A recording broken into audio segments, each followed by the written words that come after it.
Hello, good evening and welcome to our Monday special town hall coming to you live from Daystar University. On this Monday, we are discussing, yes, you guessed it, the gender bill that is currently before Parliament due for a vote on Wednesday. And tonight, I am the only representative of the male species in this room, and we're going to have a big conversation here. We have wonderful ladies, and I'm going to be introducing my panel in just a moment, but I also have my colleague Mashirima Kapombe with me, who's going to give us an idea of who else is in the audience tonight. Mashirima.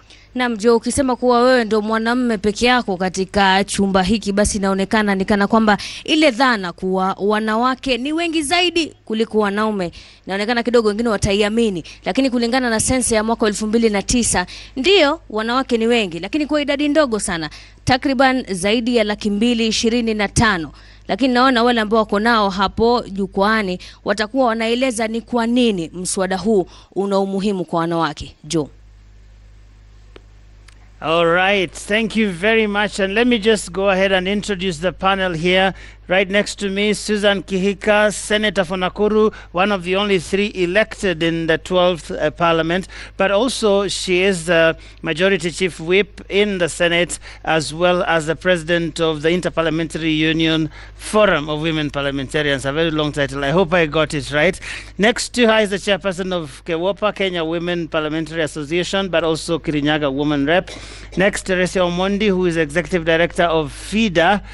We have Millie Odhiambo. I used to know Mbita, but now it's Suba North constituency, Member of Parliament, and Priscilla Nyokabi, a former Member of Parliament, Nyeri County, former woman rep there. Thank you very much, ladies, for joining us for this very interesting conversation tonight, with just 2 days before that vote in Parliament.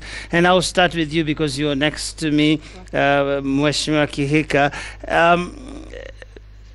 Are we going to make progress this time around? What's your sense? I'm truly convinced and hopeful that this time around the bill will pass. We've done quite a bit of lobbying, but also the members seem they seem to be very supportive this time around. So I do hope that this will be the time where we are able to get the bill successfully passed. Supportive, you say. I want us to listen to just a few Kenyans here before we go on with this conversation, and let's just hear what some of the Kenyans out there have been saying about this. Viongozi wamekuwa ni wengi. Kenya ni miongoni mwa mataifa ambazo zimekuwa overrepresented. We are interested in having a two-thirds gender rule being observed. It is better when it's observed through election. And in election, women should be empowered. And those are the kind of women who should be empowered, those who have vied. Sikubaliani nayo kwa sababu naona ni bill ambayo inataka kupea watu fulani tu kazi za bure, badala waende kwa wananchi waweze kuomba kura. Kuna watu ambao wanatarajia tu kupea hizo kazi, sana sana wa kina mama fulani ambao si hata zile wale mama ambao wana deserve. Hii wakati itakuwa tayari, kuna wale wanajulikana kwa vyama, wale wanajuana na kiongozi wa chama, ndio watakuwa wanapewa hiyo. Mimi naona hii ni kazi bure. Hata wenye wamechaguliwa kwa assembly, maneno yao ni kurara, ni vita, hakuna kitu yenye wanaongeza, ni gharama wanaeletea wananchi. Kina mama kama wanataka ate wagoya nominated, warudishe kitambulisho, tukae kila mtu bila kitambulisho, wakae bila kitambulisho ndio wagoya nominated. Lakini ikiwa wako na kitambulisho, tuingieni kwa tebe. Mambo ya bure hakuna. Ni vizuri wanawake waingie katika ndebe, wajipigania wao wenyewe, wapate viti kama wale ambao tumeona huko, kama gavana wa Kitui amejipigania, Waiguru bado amejipigania, amepata kiti. Those people who are speaking, they're actually Kenyans. They're not from another country, and they have interesting views. And you are saying supportive. Yes, obviously, there are a lot of people out there who also support. But what do you think when you hear views of that sort coming from Kenyans? I think it goes to really show why this is extremely important. Because you can listen to those that we've had talk and sort of see how they view women. When they say that those that we have already sent there whether elected or nominated, kazi yao sijui ni nini na nini, whatever it is that they're talking. So you can see that already we don't have a fair playing field between the men and the women of this country. Yet the constitution is there. It's very clear that we need to be in line with the constitution as it stands right now. So they passed the constitution. It says no more than 2/3 of the same gender. So what we are saying is then that we must do what is necessary to make sure that we implement that. Okay, great. Mheshimiwa Millie, she says the constitution is clear. It has been clear for the last 8 years. Why are we not getting this right? Well, we are not getting it right because the constitution, as you've said, is clear about the principle. That we provided for the principle of 2/3. But you can see the way we provided the formula for realizing that 2/3 was defective when it came to the issue of representation at the National Assembly and the Senate because of the spirit of give and take. I was one of the delegates at Naivasha, and we actually provided the numbers that was necessary to provide the 2/3 or 1/3, depending on which side you look at it. But because the male members who are there then primarily said that it would be a shocker to suddenly have from 20 to 147 for 40 something, I can't remember. I think it was 160 something. So they said, why don't we do it incrementally? So they said, let's have 47 this time. The next parliament we increased it to 20 and, add a little as we go on. But unfortunately, we added 47. And in the last parliament, they were not willing to add even one more. And so we are stuck. And we have a constitution that is therefore kind of appearing to contradict itself because it's very strong on the principle of inclusion of 1/3 of either gender. And if you look at, for instance, a county like Muranga, God willing, in about a year, the next elections, if they were to, everything being equal, and they only elect one more woman, then the male gender in that county will require affirmative action because the women will be more.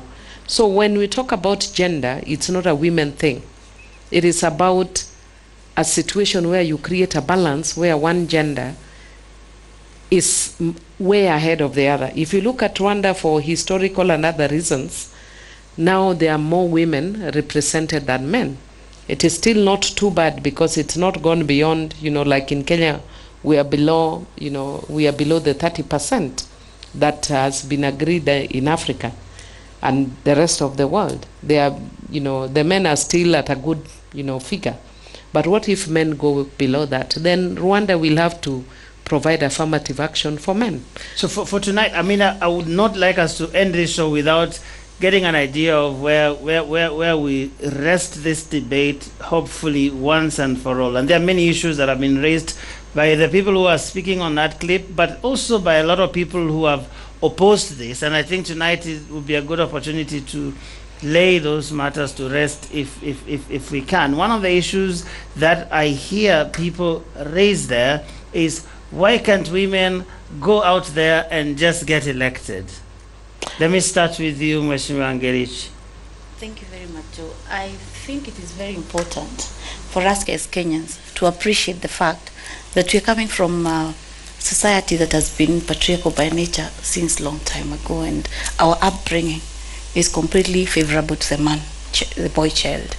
So having said that, I believe it's time now that when women have been given a chance to even speak to the inclusion of women, that we also have male colleagues and male citizens who listen to us. So I believe it is time for women to also be given a chance to come out and speak towards these 2/3 and the inclusion of women.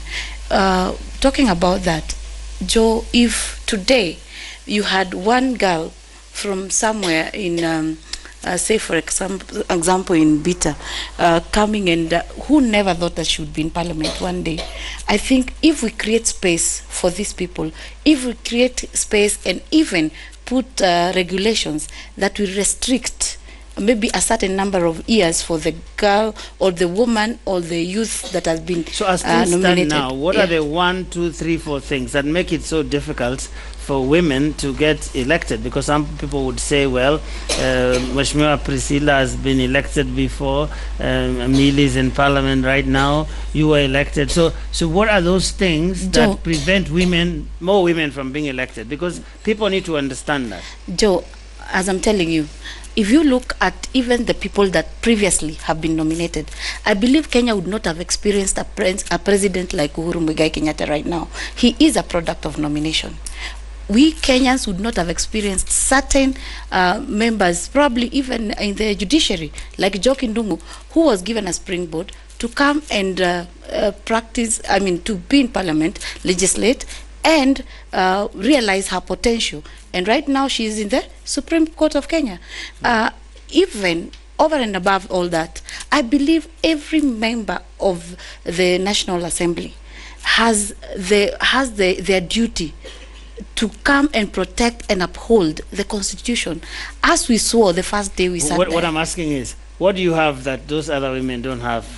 Because you got elected, right? Well, Joe, we were elected. We took ourselves to the electorate and we were elected. But at the same time, there is that one person that probably has not been able to unleash their potential because of the upbringing. Look, I'll give you a case example, like in Kisii. They have never elected a woman. So how will you expect a woman to bring herself out there and they elect her? Unless we nominate from Kisii, and then they will see the potential of the woman, and then they will give that woman a chance to be elected. Mheshimiwa Priscilla, do you want to explain as clearly as you possibly can why getting elected women in parliament is such a difficult thing in Kenya? Tonight is the night. It is very difficult, and I like what you're saying, tonight is the night. And just coming back to your 4 reasons, one is the very confused political system that we are under. We don't have a political party that survives one election. We have parties that are formed for each election that we go into, and politics that are tribal. This tribe and that tribe, they merge. And tribal politics are not favorable to women. So that has been one very, very complex let me understand that. Why is it not favorable to women? I mean, if the dominant communities speak in mother tongue at political rallies and say it is our turn. And we will. But if the dominant, because what has happened with women progress in other countries, for example, the ANC in South Africa, is because the ANC is long term. So then it is able to come up with policies and programs that support inclusion of women. Our parties are not long-term in nature. Our parties are 2 communities coming together just for the purposes. Our vehicles are temporary vehicles. Our parties actually are vehicles. You get into the vehicle, it crosses you the election, you decide what to do with that vehicle. So at the point of forming the vehicle, women are not at that table. The other thing that has made our politics very complex is money. We are in a country where politicians are judged not by what they do, but by how much money they give. And so that again has made it very difficult for women. And you know, it's so difficult for us to dish money in we have manifestos. Many women come with a manifesto. I will do water, I will do health, I will do education. The population tells you wachana na manifesto. Tuangalie sahi. Unatuachaje hapa? Manifesto utafanya baadaye. I mean, so now that also makes it very difficult. The third one is also that so the men have more money than the women, and also more access for corruption, you know, and more all the manner of wrong things. Again, I'm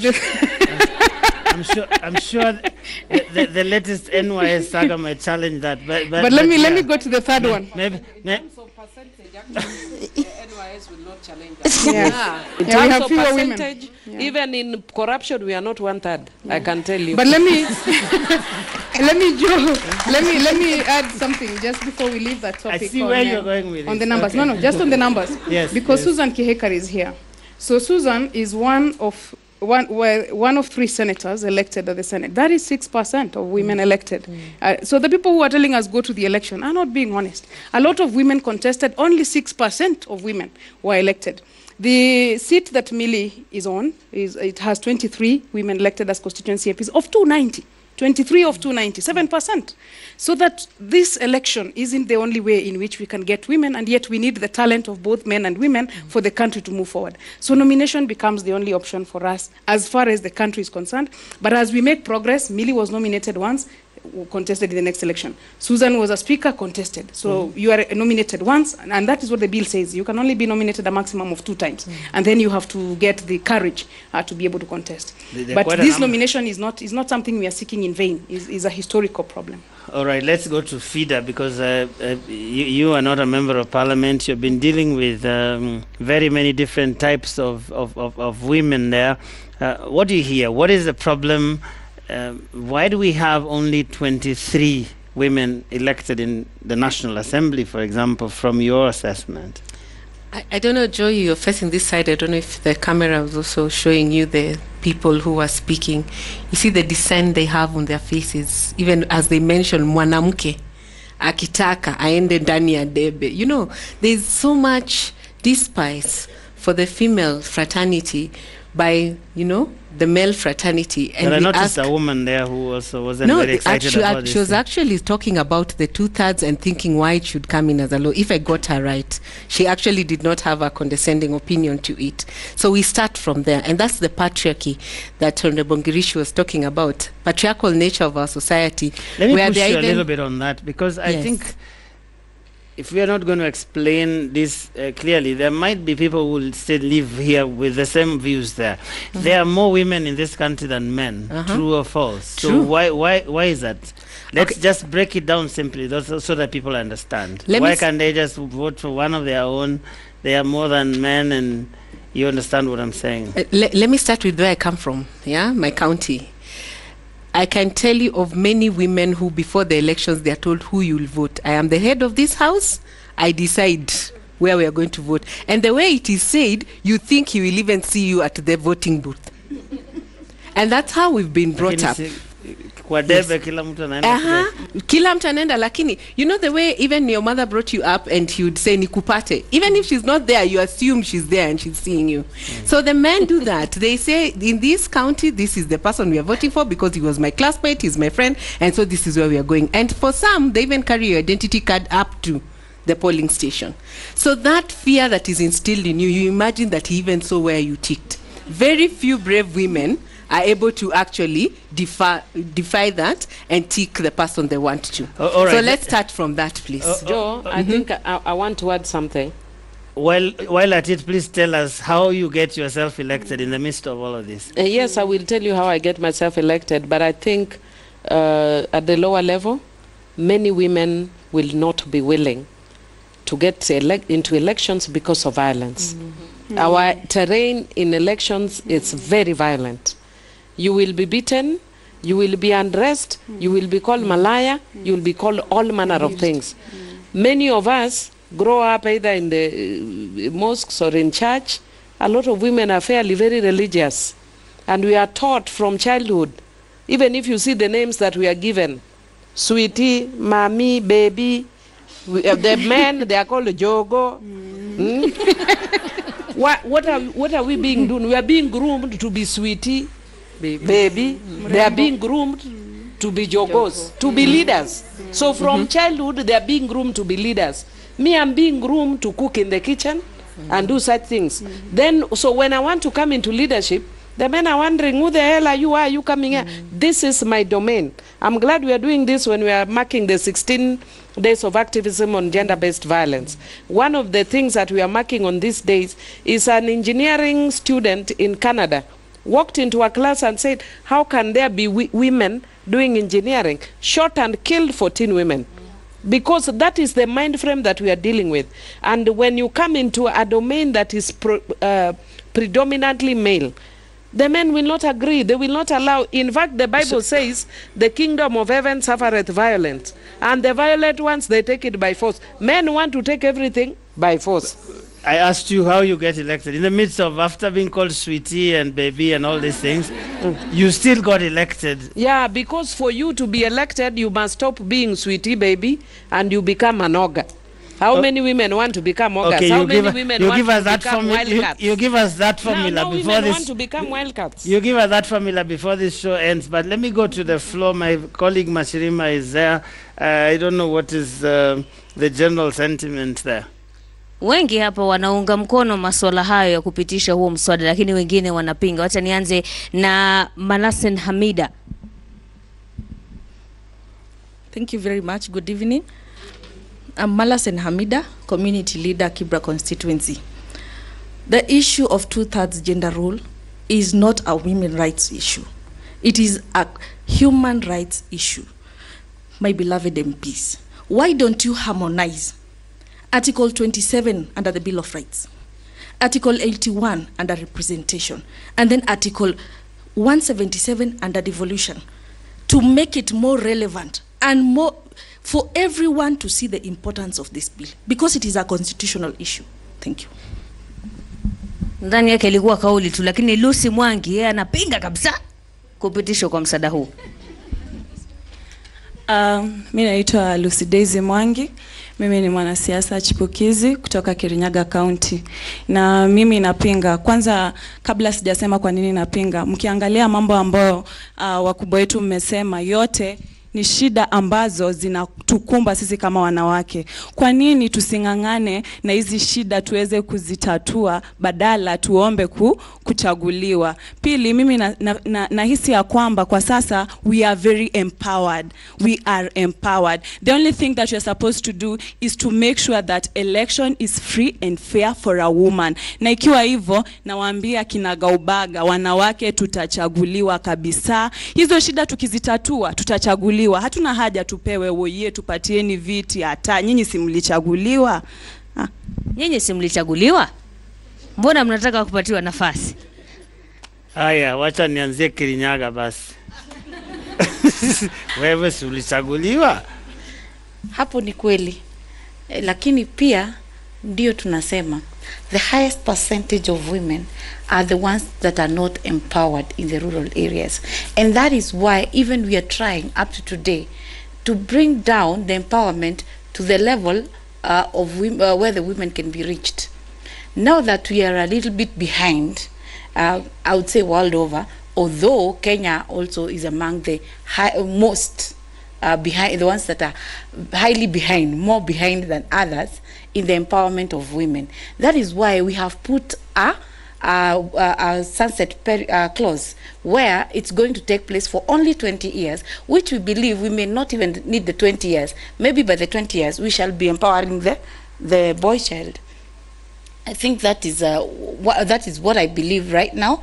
And even I will tell you, now that I know Lucy Daisy is from Kirinyaga and she's from the university, technical university, I would like to ask her how many girls were elected during the elections at the university. She was one of the ones that were running, but the boys ran them over because they can do politics at night. Actually, I would say some of us women were very lucky because we were because coming from a background of the church, we were able to be supported by the church. I used to close my campaigns at 6 o'clock every day because I did not want to get involved with the violence. When men actually start their campaigns at 6 p.m. Which woman will go at 6 p.m.?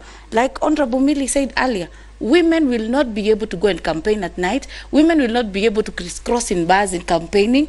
We want to sell manifesto. We want to sell what we are going to do for our people. But there are those people that know we don't have to sell anything. What we have to sell is buy a few drinks and I'm good to go. Senator Kihika, Hamida talks about harmonizing Article 27, which I think is about equal treatment of women and men. 177 talking about the, I think, county assembly with all the formula that they have down there on representation and all that. What do you tell her? This is not just about women. Sure. Her point seems to be that the members of parliament who are seated here and many more have framed this as a women's issue. In fact, she's absolutely right that it's not a woman's issue, but really a human rights issue. Because with the exclusion of women at the table, then really it is a human rights issue, or rather of any gender. But I think the reason that sometimes it comes out as a woman's issue is more because of the perception that our people have, or that we have in general. And I would go back to what we just watched on the TV, that kind of sort of frames this issue as, okay, women, you are women, you just want to be given, go compete fairly with the men, while we know that for a fact the playing field is not equal. It is not fair. We begin from very far back as we try to walk this journey. I know you've very well stated that women should go in there and sort of solve the issues and move forward. It's not sometimes as easy as that. And one of the reasons is, like one of the other panelists said, Honorable Nyokabi, is even when we begin to run for these seats, not as many women offer themselves to run because they don't want to be put in that mix of the violence that we experience. The kind of names, and we talked a little bit about that before the show, the kind of madness that we experience as women. So it takes really brave souls to be able to do it. And it shouldn't be like that. I don't think it necessarily takes the most brave men to run for these seats. Any man can run because they don't experience the sort of shaming that we experience. When it's women, it's okay, you're prostitutes, or you can't keep a husband, you're slave queens, or whatever. We don't get the same, the men don't get the same. So coming from that background, then it's sort of a very, very uneven playing field. However, you talked a bit about like Article 177. The good thing about what we have right now is at the county assembly level, it is already implemented. You cannot convene or swear them in without the nominated women having been put in place, so that the numbers are no more than 2/3 of one gender. So that's already been done. So the place lacking this implementation is at the National Assembly level as well as at the Senate level, which we are working on, and that's what we are moving to correct in the coming Tuesday. We'll get to the rest of the panel in a moment, but we have to take a short break. We'll be right back with Monday's special town hall.